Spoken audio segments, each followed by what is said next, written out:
comedy pa rin talaga. Bilang tumawid si Lester sa camera, dito pa rin tayo mga kapuso sa Heritage Park Taguig, kung saan nakahimlay ang comedy king na si Dolphy. Dito lang, gusto ko yung interview mo kanina kay Eric Quezon. Na yung kwento niya, yung tao pa rin, ano? Na nagkaroon din silang tampuhan sa dad niya. Nung nag-aaral siya, nag-artista siya, hindi niya tinuloy, parang gano'n. Tapos yung nung pagkatapos ng first movie niya, Under RVQ, pumirma siya sa Regal, hindi alam ni Tito Dolphy. Nung binalita niya, nagtampo si Tito Dolphy. Yung nga sinabi, bahala ka na, parang gano'n. And I know, di ba, ang first movie ni Eric, kasama si pelikula ni Tito Dolphy. My Heart Belongs to Daddy. Wow, actually halos lahat ng mga anak niya na nag-artista. Ang first movie, pelikula ni Tito Dolphy. Alam ko si Bandop din, gano'n. Nung mag-artista si Eric, pinapictorial pa ni Tito Dolphy sa Ropers. At talagang pinaghubad. Ang ganda ng katawan ni Eric noon. So talagang si Tito Dolphy mahilig tumulo. Bata-batuta pala yung first movie ni Eric. Alam ko si Vandal nga ata ang bida doon. So, si Tito Dolphy mahilig talagang tumulong. At saka alam ko, pag anak niya nagusto yung showbiz, parang natutuwa siya. Hindi nga ba, ginawa niya ng pelikula yung mga anak niya, yung The Good Father. Puro anak niya yung mga bida. Oo, si Sally, si Rolly, si Dolphy Jr., si Manny Boy, lahat ng anak niya, yung 6 na unang anak niya, pinagsama-sama niya sa The Good Daughter. Nasabi niya sumakit daw ang ulo niya dahil hindi magtagpo-tagpo sa set. Sa mga schedule, sa schedule. At syempre maliban sa kanya mga anak, pati na rin sa mga apo niya, may mga ibang mga artista rin po na binigyan ng break ng comedy king na si Dolphy. Panoorin po natin kung sino ang mga ito.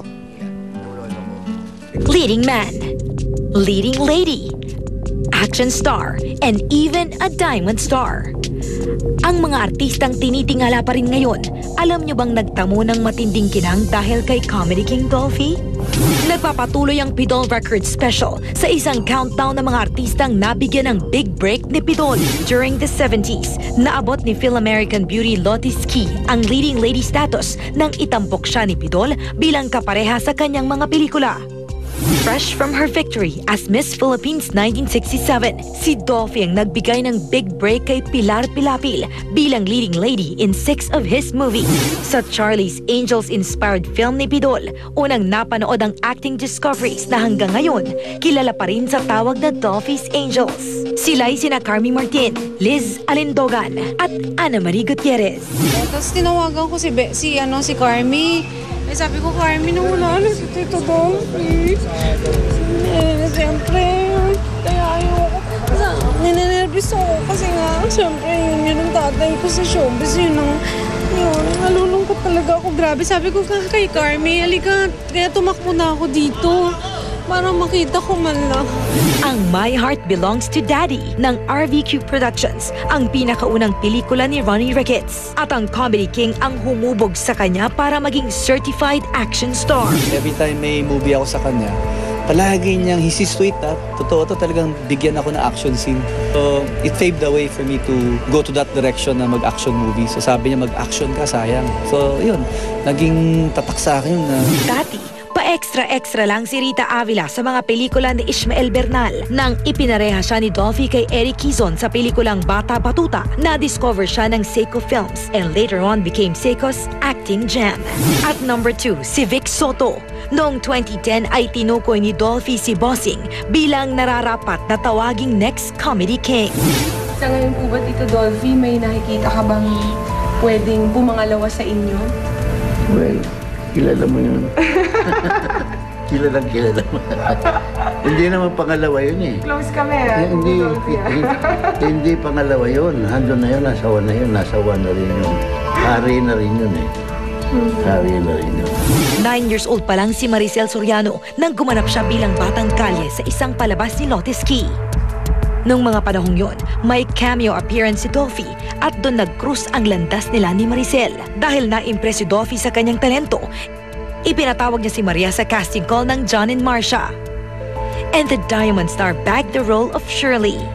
Meron akong pamilya, bahagi ako ng isang buong pamilya. Yun ay yung puruntong pamilya ko sa John and Marcia. Kahit nasa in real life, I'm a product of a broken family, but it's okay. Natikman ko din at naranasan ko yung totoong pamilya. And yung last nakita namin ng dad ko, yun yung worried siya sa akin kung okay ako. Sinabi ko sa kanya na okay ako, dad. Nakapagsabi ako, nasabi ko sa kanya lahat yung kailangan kong sabihin at lahat ng gusto niyang malaman. And I'm so happy na nagawa ko yun. Mahal na mahal ko siya. Hindi ko na to kaya. Sige, thank you. Hindi ko na kaya.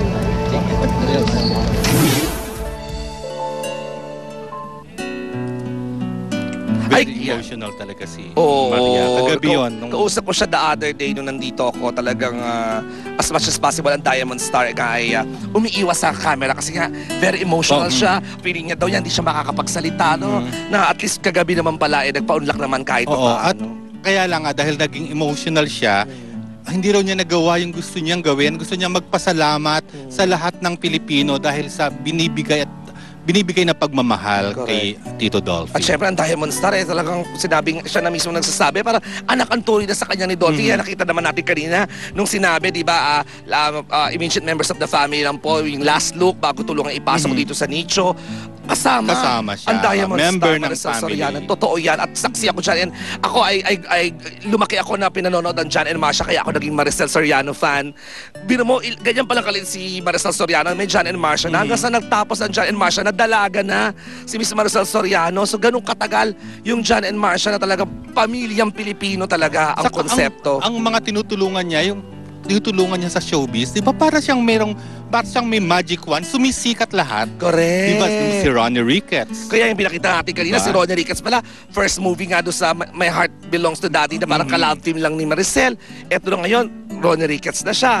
Gulat nga ako si Pilar Pilapil pala. And of course, si Lotis Key. At saka yung Dolphy's Angels. Yan yung talagang, di ba, tumataken sa tao, yung Dolphy's Angels na yan. Ginawa nila 1980. Correct, kasi yung yung mga nagkakarate, si Lisa Lindoga, si Carmen Martin, si Ana Maris, tapos parang secret agent sila dyan ni Tito Dolphy. At dahil nga, sabi nga, yung kwento ni Carmi, na dati daw kasi si Tito Dolphy, ang hilig-hilig niyang magpakain. Okay. So, lahat daw yata ng masasarap na pagkain, noon lang natikman ni Carmi kasi si Carmi, hindi naman niya ikinakailalaki siya sa pamilya na hindi naman mayaman. So, nung natikman niya yung talagang si Tito Dolphy, dinadala siya sila sa mga hotel, silang apat na mga Dolphy's Angels. Tapos, sabi naman ni Liz, pagkaro nagbibigay ng tip, si Tito Dolphy, ang laki-laki siguro, mga 100. Siyempre, malaki na yun nung araw. Talagang parang gusto rin nilang kunin at paghati-hatian na lang nila.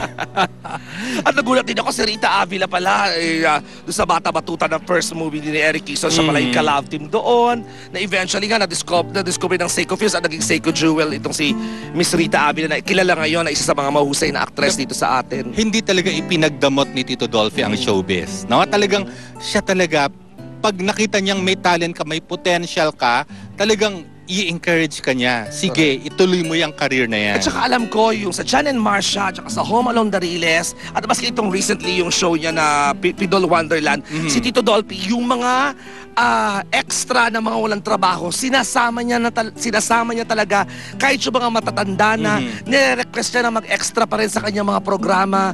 Maski mga Sunog Baga Boys na minsan nagmamasahe lang sa kanya, pinapasok niya na minsan nga pag wala daw budget yung show, si Tito Dolphy na mismo yung nagbabayad. Sige na, ako na lang magbabayad para may makain lang yan mga yan. Kasi ang point daw ni Tito Dolphy, titular na, kaysa gumawa ng masama, kaysa magnakaw, magtrabaho na lamang dito na mag-extra nga kahit papaano sa mga TV shows na ginagawa niya sa mga pelikula. Ang isa pang si Matutina, di ba? From being a radio talent, biglang naging household name. Correct. Di ba? Nagkaroon pa ng sarili niyang show si Matutina. Correct. Ang kaibigan ko si Dan Cruz, alam ko, kaya very emotional din yan. Dahil nga siya pinili talaga ni Tito Dolphy na maging katulong ni Tita Nova doon sa bilang Roxanne sa Home Along the Riles. Ang isa pang maganda, yung bago nawala si Tito Dolphy, nagkasama sila ni Bossing. Na sinasabi na si Tito Dolphy na mismo nagsabi na siya talaga ang next comedy king. Oo, di ba? Parang parang ipinasa niya yung crown ipinasa niya na via nung that magsama movie. sila, di ba? Oo nga naman. At naalala ko nga sa particular interview ni Pia noon kay Tito Dolphy sa Showbiz Central, doon na mismo sinabi ni Tito Dolphy na sino pa nga ba ang susunod na comedy king, but walang iba kundi ang nag-iisang Bossing Vic Soto. Ayan. Okay, ano ngayon ang balita natin sa anong nabalita mo, titular, sa balak ng pamilya sa darating na kaarawan ni Tito Dolphy sa July 25? Meron, natanong ko yan kay Eric, natanong ko rin kay Vandolph. Meron silang plano pero hindi pa gaanong malinaw nung huli ko silang nakausap. Pero ang alam ko, meron sila talagang pinaplanong gawin sa July 25. Ako ano ko kanina, kasi ako I know from a fact na magka-birthday si Tito Dolphy at ang apo niyang si Boy2 na sabi nga ni Boy2, malamang dito daw siya mag-celebrate ng birthday niya dahil nga magbibigay pugay siya sa kanyang lolo na nako, mamaya antabayanan po ninyo ang interview ko dyan kay Boy2 kanina lamang pagkatapos ng libing ng Comedy King at na-interview pa rin po natin ang ibang mga kaibigan at mahal sa buhay ng Comedy King. Kanina lang yan, correct. diba? Sa pagbabalik po yan ng Dolphy, The People's Laughter dito lang sa Showbiz Central. Itinatag ang RVQ Productions noong 1965 dahil sa pangungumbinsi ng dating Pangulong Erap Estrada sa Comedy King na pasukin ang film production. At ang lucky charm ni Tito Dolphy, ang movie queen na si Susan Roses, nakatambal niya sa dalawang unang projects ng RVQ, ang big hits na Buhay Artista at Kaming Taga-Ilog.